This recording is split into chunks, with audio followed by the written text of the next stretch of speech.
माऊली, या आदिशक्तीची आपण पूजा करत असताना यातलं देवी तत्व सुद्धा नीट समजावून घेतलं पाहिजे. या आदिशक्तीची प्रमुख अशी 3 रूप आहेत: महाकाली, महालक्ष्मी, महासरस्वती. एक संरक्षणाचं प्रतीक आहे, एक ऐश्वर्याचं प्रतीक आहे, आणि तिसरी ज्ञानाची देवता आहे. नवरात्रातल्या या दुर्गा रूपाची आपण जेव्हा पूजा करतो त्याच्यामुळे नकारात्मक शक्ती एकदम नाहीशा होतात आणि त्या नकारात्मकतेचं सकारात्मकतेमध्ये परिवर्तन होत असतं.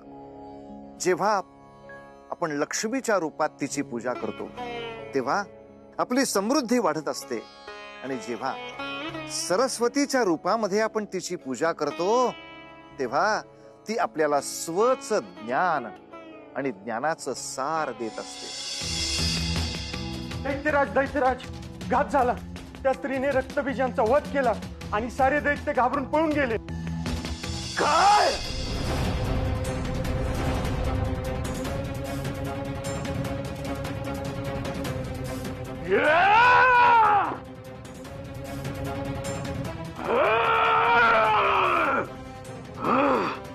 बेकल, भयभीत होऊन एका सामान्य स्त्रीकडून पराभूत होऊन आलात आणि तिची वार्ता सांगायला इथे आलास तू?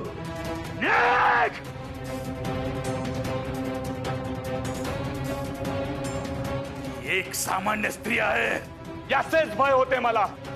त्या एका स्त्री पायी आपण आपले किती नुकसान करून घेतले आहे. ही एक स्त्री मला आव्हान देते आहे. हा माझा अपमान आहे. आता युद्धभूमीवर जाऊन तिला तिचे स्थान दाखवून देणार आहे. नाही बंधू, हा माझा मानस आहे. पुरी बाळगलेले स्वप्न पूर्ण करण्याची संधी चालून आली आहे. आज माझ्या या बाहूंनी मी तिचा पराभव करेन. आज माझ्या शौर्याची आणि तिच्या सौंदर्याची तुलना होईल. तिला फरफटत घेऊन येईन आणि तुझ्या चरणांवर टाकेन. हा माझा शब्द आहे.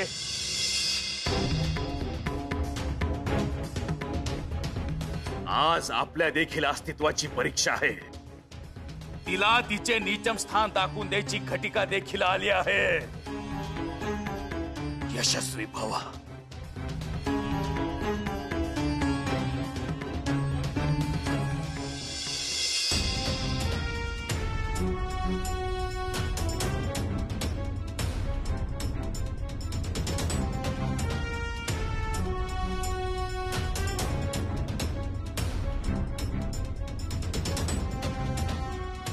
हे देवी, अखेर याला युद्धभूमीवर अवतरावे लागलेच.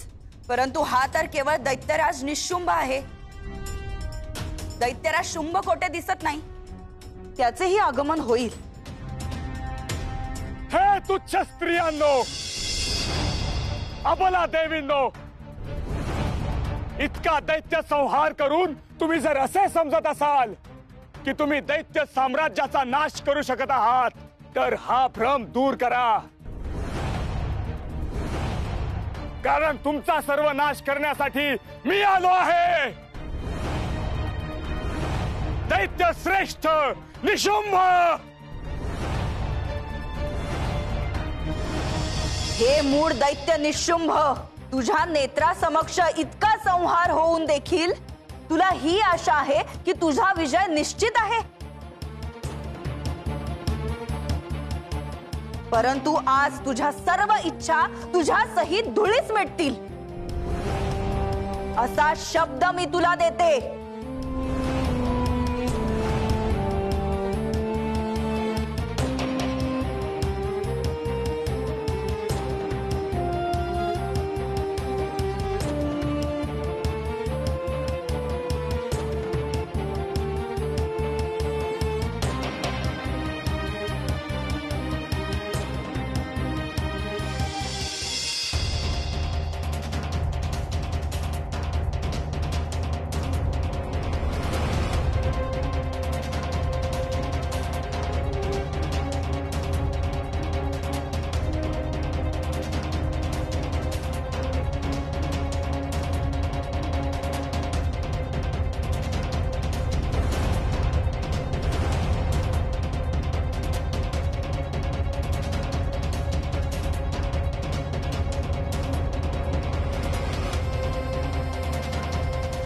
तुझ्या या मायावी शक्तींचा माझ्यावर काहीच परिणाम होणार नाही.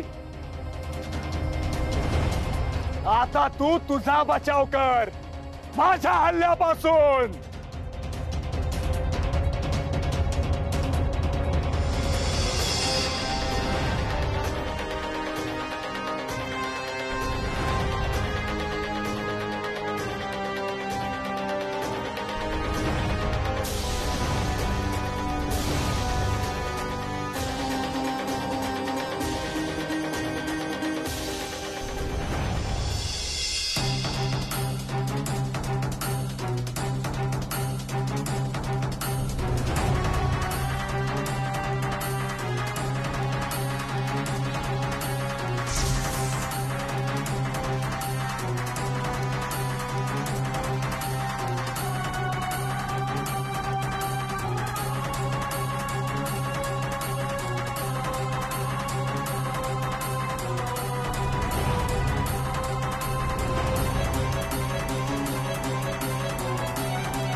एक स्त्री मला आव्हान देतीये.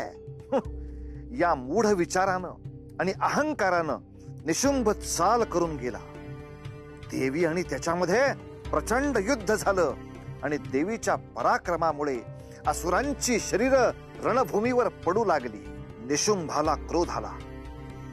निशुंभ भयंकर गदा घेऊन चंडिकेवर धावला आणि या मदोन्मत्त निशुंभानं प्रथम सिंहाच्या मस्तकावर प्रहार केला आणि मग देवीवर आघात केला. तेव्हा देवी अत्यंत क्रुद्ध झाली आणि प्रहार करण्याच्या उद्देशानं उभ्या असलेल्या निशुंभाला संतप्त होऊन देवी म्हणाली, हे दैत्य निशुंभ, तुला जर तुझे उर्वरित आयुष्य प्रिय असल्यास आत्ताच तुझी सर्व आयुध टाकून पलायन कर, अन्यथा तुला नरकवास भोगावा लागेल. माझ्या बाण प्रहारांनी तुझा सर्वनाश निश्चित आहे. असे हा दैत्य श्रेष्ठ निशुंभ एका स्त्रीच्या या वाणीला भयभीत होऊन पलायन करेल असे वाटलेच कसे तुला?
निशुंभ, निशुंभ, निशुंभ!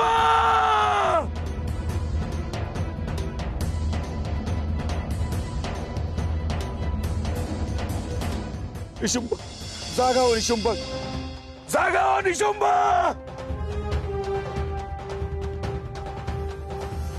आजवर असे एकही युद्ध झालेले नाही ज्यात तुझ्या विना मी लढाई केली नाही.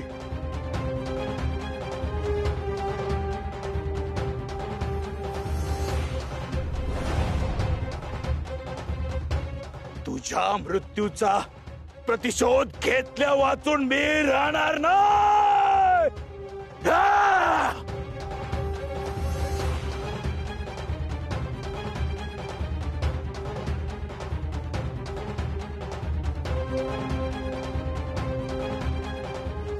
सुंदर, कल्पनेहून वास्तव इतके मोहक आणि आकर्षक असू शकते, तिला प्रत्यक्ष पाहून मला याचा विसर पडला की हीच ती सुंदरा जिने माझ्या बंधूचा वध केला आहे. हिच्या सौंदर्यासमोर संपूर्ण दैत्यकुळ सोडावयास सज्ज आहे मी.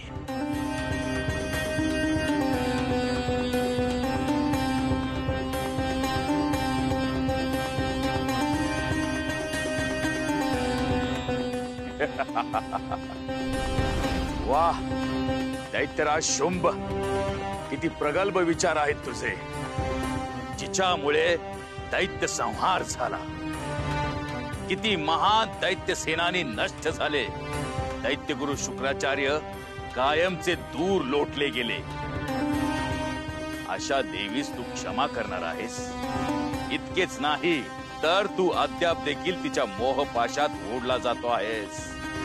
परंतु तिचे सौंदर्य आहेच इतके मोहक. माझा नाईलाज आहे. एक ध्यानी ठेव, हे देव सतत आपल्यावर अन्याय अत्याचार करत आलेले आहेत. माया करणे, कपट करणे हा त्यांचा स्थायी भाव आहे. तुझ्यासाठी ती स्त्री इतर कोणीही नसून केवळ एक शत्रू आहे, जिचा तुला पराभव करायचा आहे. सर्व अन्यायाचा, अत्याचाराचा प्रतिशोध तुला घ्यायचा आहे.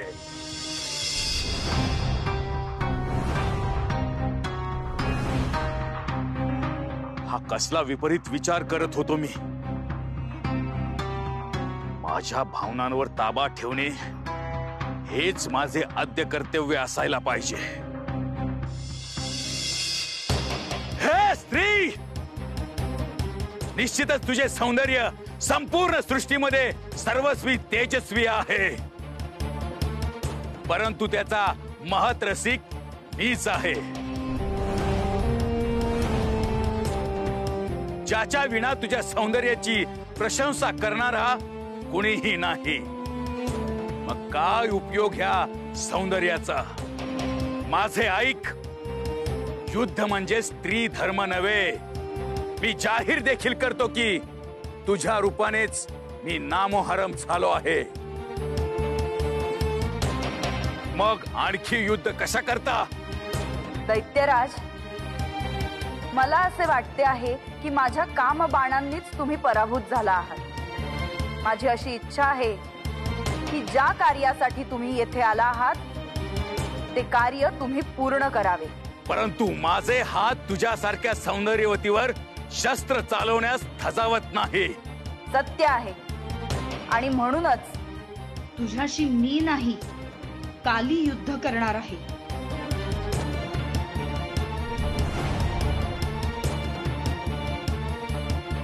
असे मग माझ्यातील दैत्यराजाला आज त्याचे परम कर्तव्य पार पाडावेच लागेल.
माते, आज आपण सिद्ध केले आहे की स्त्री शक्तीपेक्षा बलशाली असे कोणी असूच शकत नाही. होय माते, या सृष्टीचे संतुलन केवळ आपल्यामुळे राखले गेले आहे.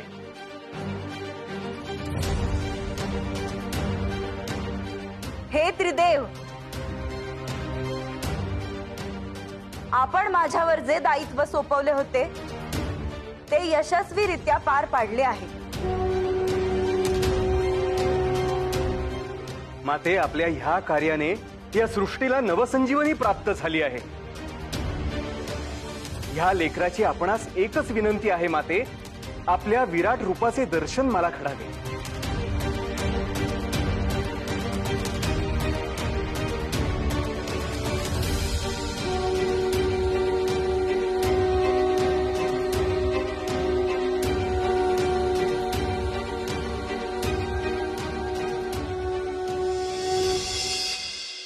माऊली, या नवरात्राचं महत्व तरी काय आहे? हा, आता कोणी असं म्हणेल की सत्प्रवृत्ती आणि असत प्रवृत्ती याच्यामधलं हे युद्ध आहे आणि मग चांगल्याचा विजय आहे. पण लक्षात घे माऊली, याहून महत्वाचं असं आहे की ही लढाई आहे स्त्री शक्ती आणि असुर शक्ती याच्यामधली. 9 दिवस मनोभावे देवीची पूजा करावी आणि विजयादशमीला कोणत्या तरी नवीन शुभ कार्याला प्रारंभ करावा. आपल्याला सुख समृद्धी हे निश्चित प्राप्त होणार माऊली, निश्चित प्राप्त होणार. स्त्री शक्तीचा आदर करावा, हा उत्सव मनोभावे साजरा करावा. असो, निरोप घेतो माऊली. एक नवीन कथा घेऊन भेटूया पुढल्या भागात. तोवर उतू नको, मातू नको आणि घेतला वसा टाकू नको. अग कसं सांगू तुला दुर्गमाय, तुझ्यासाठी माझं काळी जगत. अग कसं सांगू तुला दुर्गमाय, तुझ्यासाठी माझं काळी जगत.